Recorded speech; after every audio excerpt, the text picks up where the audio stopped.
আমার ছেলে ও মেয়ে একই বেডরুমে থাকতো। একদিন গভীর রাতে হঠাৎ মেয়ের কান্নার মতো শব্দ শুনে আমি চমকে উঠলাম। শব্দটা এত অস্বাভাবিক ছিল যে আমার মনে অদ্ভুত এক উদ্বিগ্ন তৈরি হলো। আমার মেয়ে ফিসফিস করে বলছিল, ভাই একটু আস্তে, মায়ের ঘর একদম পাশে। তার কথা শুনে আমার মনে সন্দেহ জন্মায়। আমি আস্তে করে তাদের ঘরের জানলা দিয়ে উকি দিলাম, আর যা দেখলাম তা দেখায় আমার শ্বাস বন্ধ হয়ে যাওয়ার মতো অবস্থা হয়। আমার নাম অর্পিতা, আমি একজন সাধারণ গৃহবধূ। আমার দুটি সন্তান ছিল, একটি ছেলে এবং একটি মেয়ে। মেয়ে আমার নিজের সন্তান হলেও ছেলে আমার দ্বিতীয় বিয়ের পর আমার জীবনে আসে। তাদের বয়সের ব্যবধান ছিল 4 বছর। আমার মেয়ের নাম ছিল পায়েল এবং ছেলের নাম ঈশান। আমি ঈশানকে নিজের সন্তানের মতোই ভালোবাসতাম। আমার দ্বিতীয় বিয়ের আগে পায়েল হোটেলে থেকে পড়াশোনা করত। সে তার নতুন বাবা এবং ভাইকে খুশি মনে মেনে নিয়েছিল। তবে সে সিদ্ধান্ত নিয়েছিল যে তার পড়াশোনা হোটেলেই শেষ করবে। আমি তার ইচ্ছের ওপর জোর দেইনি। সম্প্রতি পায়েল তার গ্র্যাজুয়েশন সম্পূর্ণ করে বাড়ি ফিরেছে। একই সময়ে ঈশানও তার পড়াশোনা শেষ করেছে। তারা দীর্ঘদিন পরে একে অপরের সঙ্গে দেখা করলো। কয়েকদিনের মধ্যেই তারা চাকরির জন্য অন্য একটি শহরে যাওয়ার সিদ্ধান্ত নেয়। তাদের চাকরি একই শহরে হলেও ভিন্ন ভিন্ন কোম্পানিতে ছিল। তারা সিদ্ধান্ত নেয় একসঙ্গে থাকলে খরচ কম হবে। আমারও তাদের এই সিদ্ধান্ত ঠিক মনে হয়েছিল, তাই তাদের একসঙ্গে থাকার অনুমতি দিয়ে আমি তাদের কাজের জন্য অন্য শহরে পাঠিয়ে দেই। কিন্তু সন্তানদের চলে যাওয়ার পর আমি খুবই ফাঁকা ফাঁকা লাগছিল। তবুও আমি জানতাম তাদের নিজেদের জীবন গড়ার জন্য এটি গুরুত্বপূর্ণ। তাদের পরিবারের আর্থিক অবস্থা খুব ভালো ছিল না। আমার স্বামী পেনশন ছিল খুবই সামান্য, যা দিয়ে পুরো পরিবারের খরচ চালানো কঠিন হয়ে পড়েছিল। সন্তানদের পড়াশোনার খরচ চালানোর জন্য আমরা আমাদের একমাত্র বাড়িটি বিক্রি করতে বাধ্য হই। বছর খানেক পরে আমাদের সন্তানেরা চাকরি পেয়ে প্রতি মাসে কিছু অর্থ পাঠাতে শুরু করে। আমি সেই অর্থ কিছুটা বাড়ির খরচে ব্যয় করতাম আর বাকিটা সঞ্চয় করতাম। এভাবে 5 মাস কেটে যায়। তবে এই সময়ের মধ্যে আমি একবারও সন্তানদের দেখতে যেতে পারিনি। আমার স্বামী যক্ষ্মাতে আক্রান্ত ছিলেন এবং তার দেখাশোনার জন্য বাড়িতে আর কেউ ছিল না। 2 বছর পর দীপাবলির সময় ঘটিয়ে এলো। আমি সন্তানদের বাড়িতে আসার জন্য বলি, কিন্তু তারা কাজের ব্যস্ততার অজুহাত দিয়ে আসতে রাজি হয়নি। ফোনে তাদের কাছে আমার আকুতি জানালেও তাতে কোনো লাভ হয়নি। অবশেষে আমি নিজেই তাদের সঙ্গে দেখা করার জন্য সিদ্ধান্ত নিয়েছিলাম। একদিন আমি আমার স্বামীর এক ঘনিষ্ঠ বন্ধুকে ডেকে তার যত্নের দায়িত্ব দিলাম এবং সন্তানদের কাছে যাওয়ার জন্য যাত্রা শুরু করলাম। ট্রেন স্টেশন থেকে আমি অডিও কল করে তাদের জানালাম যে আমি আসছি। আমার বড় ছেলে ঈশান এবং খবর শুনে বিস্মিত হয়ে সে আমাকে বলল, মা, তোমাকে আসার দরকার নেই, আমরা 3 দিনের মধ্যে বাড়ি ফিরব। তার কথায় আমি তাকে প্রতিশ্রুতি দিলাম এবং বাড়ি ফিরে এলাম। 3 দিন পর খুব সকালে প্রথম ট্রেনে আমার সন্তানেরা বাড়ি ফিরে এলো। তাদের দেখে আমার চোখে পানি চলে এলো। আমি তাদের বুকে জড়িয়ে ধরলাম। আমার মনে হলো এটাই আমার জীবনের সবচেয়ে সুখের মুহূর্ত। আমি ঈশান ও পায়েলকে দীর্ঘদিন পর একসঙ্গে দেখে খুব খুশি হয়েছিলাম। তবে পায়েলের মধ্যে বেশ কিছু শারীরিক পরিবর্তন লক্ষ্য করলাম। গত 2 বছরে তার চেহারায় অনেকটা পরিবর্তন এসেছে।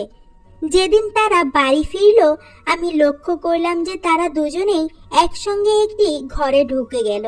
আমি ভেবেছিলাম পায়েল হয়তো তার ব্যাগ রেখে ঘর থেকে বেরিয়ে আসবে, কিন্তু 1 ঘন্টা কেটে যাওয়ার পরও তারা ঘর থেকে বের হয়নি। তখন আমি চা ও নাস্তা নিয়ে তাদের ঘরে গেলাম। আমি বললাম, তোরা দুজন কি এবার থেকে এই ঘরেই থাকবি? বাড়ির ছাদের আরেকটা ঘর আছে, ঈশান তুমি সেখানে চলে যাও, এই ঘরটা পায়েলের থাকুক। তখন ঈশান বলল, না মা, আমি পায়েলকে ছেড়ে অন্য ঘরে থাকতে পারবো না। আমরা গত 2 বছর ধরে একই ঘরে থাকার অভ্যাস করে ফেলেছি, এখানেও ঠিক এমন ভাবেই থাকবো। তার কথা শুনে আমার একটু অস্বস্তি হলো। আমি পায়েলের দিকে তাকিয়ে বললাম, পায়েল, তুমি এখন আর ছোট নেই, আর তোমার ভাইও বড় হয়ে গেছে। একই ঘরে থাকা কি ঠিক হবে? যদি কখনো তোমার একা থাকার প্রয়োজন হয় তখন কিভাবে ম্যানেজ করবে? তখন পায়েল উত্তর দিল, মা, আমরা যে শহরে কাজ করতাম সেখানে 2 ঘরের ফ্ল্যাটের ভাড়া অনেক বেশি, তাই আমরা গত 2 বছর ধরে একই ঘরে থেকেছি। যখন সেখানে থাকতে পেরেছি তাহলে এখানে কেন পারবো না? আমার ছেলে ঈশান ও মেয়ে পায়েল একসঙ্গে একটি ঘরে থাকতে চেয়েছিল। আমি তাদের সিদ্ধান্তে আপত্তি করিনি। সেই দিন আমি সারাদিন ঘরের কাজে ব্যস্ত ছিলাম। দুপুরে ঈশানের পছন্দের খাবার তৈরি করলাম এবং রাতে পায়েলের পছন্দের চাটপাটা পদ রান্না করলাম। কিন্তু লক্ষ্য করলাম পায়েল খাবার খুব কম খেলো। এটা আমার কাছে অস্বাভাবিক মনে হলো। তখন আমি পায়েলকে জিজ্ঞাসা করলাম, তুমি এত কম খাচ্ছ কেন? আগে তো তোমার প্লেট পুরো পরিষ্কার হয়ে যেত। পায়েল বলল, মা, এখন আমার রুচি বদলেছে। মাসের সাধারণ খাবারে অভ্যাস হয়ে গেছে। তুমি কাল থেকে সাদামাটা রান্না করো। তাদের মধ্যে এই পরিবর্তন দেখে আমার মনে হলো বাইরে থাকার অভিজ্ঞতা তাদের আরো দায়িত্বশীল এবং পরিস্থিতি অনুযায়ী মানিয়ে নেওয়ার ক্ষমতা শিখিয়েছে। তবে আমি লক্ষ্য করেছিলাম তারা দুজনেই একে অপরের থেকে এক মুহূর্ত দূরে থাকতে পারছিল না। যেখানে পায়েল থাকতো ঈশান ঠিক সেখানেই চলে যেত। এক রাতে আমার স্বামী ঘুমিয়ে পড়ার পর আমি তাদের ঘরে গেলাম। আমার এবং তাদের ঘর পাশাপাশি ছিল। আমি ভাবলাম একটু তাদের সঙ্গে কথা বলি। ঘরে ঢুকে দেখি ঈশান পায়েলের হাত ধরে বসে আছে। আমাকে দেখে তারা চমকে উঠল, যেন তারা কিছু লুকাচ্ছিল।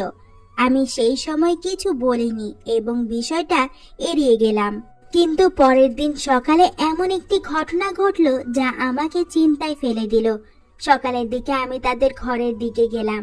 দেখলাম বিছানার চাদরটা শুকানো দেওয়া হয়েছে। এত সকালে কি চাদর ধুতে পারে? কৌতূহলী হয়ে আমি পায়েলকে জিজ্ঞাসা না করেই ঘরের দিকে গেলাম। দেখি ঘরের দরজা বন্ধ। ঠিক তখনই পেছন থেকে ঈশানের ডাক শুনলাম, মা, নাস্তা কি বানিয়েছো? দরজার বাইরে এসে ঈশান আমাকে প্রশ্ন করলো। আমি তাকে জিজ্ঞাসা করলাম, তোমাদের ঘরের চাদর এত সকালে কে ধুয়েছে? কেন ধুয়েছে? আমার প্রশ্ন শুনে ঈশান একটু ইতস্তত পড়ল। তার চোখ বারবার পায়েলের দিকে যাচ্ছিল। তখন পায়েল সামনে এসে বলল, মা, চাদরটা আমি ধুয়েছি। ওটাতে ধুলা জমেছিল, তাই বারবার হাঁচি আসছিল, এই জন্য সকালে ধুয়ে নিয়েছি। আমি বললাম, তোমাদের আসার আগে আমি সবকিছু পরিষ্কার করেছিলাম, চাদরকে ধুলা আসবে কোথা থেকে? আমার প্রশ্ন শুনে পায়েল একটু বিড়ম্বনায় পড়ল। তার মুখের অভিব্যক্তি বলে দিচ্ছিল যে সে কিছু লুকাচ্ছে। এখন ঈশান বলল, মা, আমার খুব খিদে পেয়েছে। তুমি যে চাদর নিয়ে কথা বলছো আর আমি আর খিদের জ্বালা সহ্য করতে পারছি না। তুমি কি আমাকে খাবার দেবে নাকি আমাকে বাইরে গিয়ে খেতে হবে? এই কথা শুনে আমি আলোচনা বন্ধ করে রান্নাঘরে নাস্তা বানাতে চলে গেলাম। পরে কাজের ব্যস্ততায় বিষয়টি ভুলে গেলাম। কিছুদিন ধরে লক্ষ্য করছিলাম আমার 2 সন্তানের আচরণে বেশ পরিবর্তন এসেছে। পায়েল যে আগে আমার সঙ্গে অনেক গল্প করত, এখন বেশিরভাগ সময় নিজের ঘরে থাকে। সে আমার সামনে বেশিক্ষণ থাকতে চায় না। সেদিন সন্ধ্যায় খাবার খাওয়ার সময় পায়েল হঠাৎ শরীর খারাপ হয়ে গেল। খাবার শুরু করতেই সে থালার দিকে তাকিয়ে রইল এবং কিছুক্ষণের মধ্যেই বমি ভাব শুরু হলো। দ্রুত বাথরুমের দিকে ছুটলো আর ঈশানও তার পিছনে গেল। আমি হতবাক হয়ে গেলাম, বুঝতে পারছিলাম না হঠাৎ কি হলো। আমিও বাথরুমের কাছে গেলাম। তখন ঈশান পায়েলকে কাঁধে ভর দিয়ে বাইরে নিয়ে আসছিল। ঈশানের পায়েলকে ধরে রাখার ভঙ্গি আমার কাছে কিছুটা অস্বাভাবিক লাগলো। তার এক হাত ছিল পায়েলের কাঁধে এবং আরেকটি ছিল তার কোমরে। এটি দেখে আমার মনে অদ্ভুত অনুভূতি হলো। তারা এমন আচরণ কেন করছে?